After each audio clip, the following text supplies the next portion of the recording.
Quinta parte del Anillo Maléfico de Enrique Serna. Molesto por su actitud de fichita y respetuosa, Fidel quiso arrebatarle el anillo, pero ella lo apretó en el puño y se lo cambió de mano con una risilla burlona. Sus escrúpulos de buen marido parecían divertirla. En un rápido movimiento se bajó la tanga azul, le mostró sin rubor sus pubis lampiño y antes de que Fidel pudiera reaccionar, se introdujo el anillo en la rendija de la vagina. Si lo quieres, sácalo de ahí. Su carita angelical irradiaba una picardía de diableza.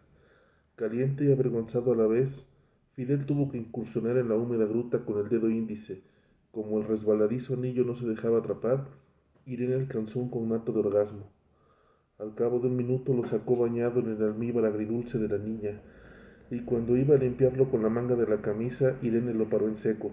No, chúpalo. Fidel le clavó la mirada reprobatoria que reservaba para sus peores alumnos. Ah, canija, 10 minutos de faje y ya le imponía condiciones. Pero no quería dar una señal de inhibición o desamor y saboreó el anillo con un gesto lúbrico. La entrada de un auto al estacionamiento dio por terminado el escarceo. Horas después, a pesar de una minuciosa limpieza con alcohol, Fidel seguía temiendo que Sandra percibiera el olor a salmuera adherido al anillo, pues él no había podido sacárselo de las fosas nasales, tampoco de la conciencia. A la hora de cenar, cuando Sandra le sirvió un muslo de pollo al horno, atenta y cariñosa como siempre, con la cara morena limpia de afeites, dignamente satisfecha de su modesta paz conyugal, no le pudo sostener la mirada. Por vivir en contacto con adolescentes, sabía que en materia de precocidad sexual dejaban muy atrás a los rebeldes más intrépidos de las viejas generaciones. Pero esto era demasiado. ¿Qué ganaba Irene con mancillar así un matrimonio bien avenido? ¿Y él, por qué le había seguido el juego? Una aventura con ese comienzo no prometía nada bueno.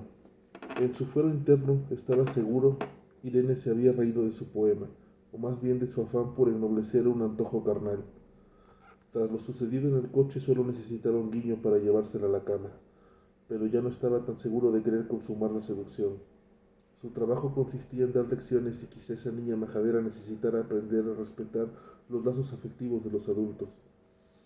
Había querido devaluar la importancia de su matrimonio sin advertir que, al hacerlo, también lo devaluaba como ser humano. Si el precio por acostarse con ella era sentirse un pelele, ¿valdría la pena pagarlo? El día siguiente, de camino al colegio, la satisfacción del conquistador alivió los raspones de su amor propio y juzgó con menos severidad el desparpajo de Irene. A esa edad nadie respetaba ninguna institución social. Él mismo, en la adolescencia, se mofaba cruelmente del matrimonio. La profanación de Irene presagiaba desacatos mayores. Pero ¿no eran esos caprichos perversos la esencia del erotismo? ¿Por qué no apartar de entrada el estorbo de la seriedad, como ella le proponía? ¿Por qué amar siempre con ese lastre? Contribuyeron a reblandecer sus defensas las coreografías del Festival Vida y Movimiento, un espectáculo para los padres de familia en el que Irene bailó un número de danza moderna con otras compañeras de sexto grado, a las que eclipsaba con su garbo de reina. Desde las gradas, Fidel no perdió detalle de sus gráciles movimientos pélvicos. Por fortuna, se había quitado las mallas. A mediodía el sol pegaba fuerte, sobre todo en el patio, y sus piernas sonrosadas, que ya veía con ojos de propietario, lo excitaron al punto de empañarle los anteojos de vaho. Hubiera podido jurar que Irene se le ofrecía en cada vaivén de caderas. Bendijo a esa juventud libérrima que primero entregaba el cuerpo con noble desinterés y después buscaba la química espiritual con la pareja. Bien hecho, ningún cálculo mezquino debía anteponerse al amor. La moral judio-cristiana lo había jodido todo al colocar el aperitivo en el lugar del postre. Pero esos chavos estaban recuperando el orden natural del banquete. Primero acoger y después averiguamos si nos queremos. Nadie debía contaminar el deseo con palabras grandilocuentes. Eso había querido decirle Irene con su juguetona profanación. El cuerpo aborrecía las camisas de fuerza, aunque fueran de seda. La conciencia dejaba heridas imborrables cuando extendía demasiado su área de influencia. Era preciso, entonces, restringir sus fueros, dejando para el final la unión de las almas, si acaso podían juntarse entelequias tan veleidosas. Terminada la coreografía, en un arrebato de insensatez romántica, Fidel quiso demostrar a Irene que también él podía ser un enamorado audaz. Bajó de las gradas y se acercó al corrillo donde estaban tomando refresco las bailarinas recién aplaudidas, con la temeraria idea de pedirle una cita para esa tarde, sobre pretexto de felicitarla.